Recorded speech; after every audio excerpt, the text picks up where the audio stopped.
Cheryl, konti-unti nang kumakapal ang volume ng mga sasakyan dito sa NLEX Balintawak Toll Plaza. At kung makikita nyo dito ay halos nagkakaroon na ng bahagyang linya no doon sa ating mga naka-cash lane. So yun nga Cheryl, no, itong mga habang pila na ito o yung pagbuild na pila nito ay ito yung mga naka-cash lane. Pero doon naman sa may kabilang banda na naka-RFID, tuloy-tuloy naman ang kanilang pagpasok.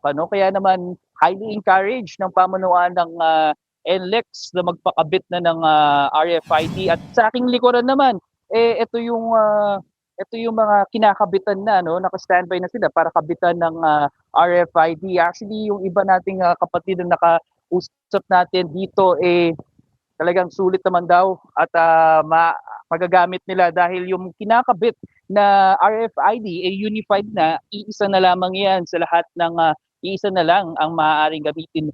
Maaari yan gamitin sa isang sticker sa lahat ng MPTC Highway Toll Plaza. At Cheryl, ayon sa pamunuan ng NLEX, malaki daw yung nakita nilang pag-increase no mula dun sa last year, no, dahil yung from last year inasahan nila na pumapalo ng 8 to 10% ang increase sa normal daily average ng mga dumadaan dito sa NLEX. Pero ngayon, 3% na lang daw ang inaasahan ng NLEX na luluwas dahil na rin talaga sa sunod-sunod na pagtaas ng presyo ng petrolyo. At ilan nga doon sa mga kapatid natin na nakausap natin, mas pinili na rin daw nilang gumamit muna ng sasakyan kahit medyo masakit sa bulsa dahil una, marami silang mga kasamang bata at marami rin din silang mga dalang gamit na nahihirapan daw sila kung sila ay magko-commute. Cheryl, tuloy-tuloy pa rin naman yung biyaheng arangkada program kung saan iba't ibang serbisyo ang binibigay ng MPTC. Kasama na ang free towing kung saan libreng itutow ang sasakyan kung sakaling magkaroon ng aberya at dadalhin sa pinakamalapit na exit.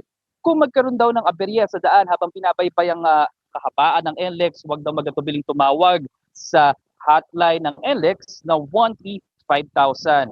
Hanggang Lunes, April 6, 6 a.m., tatagal ang biyahing arangkada.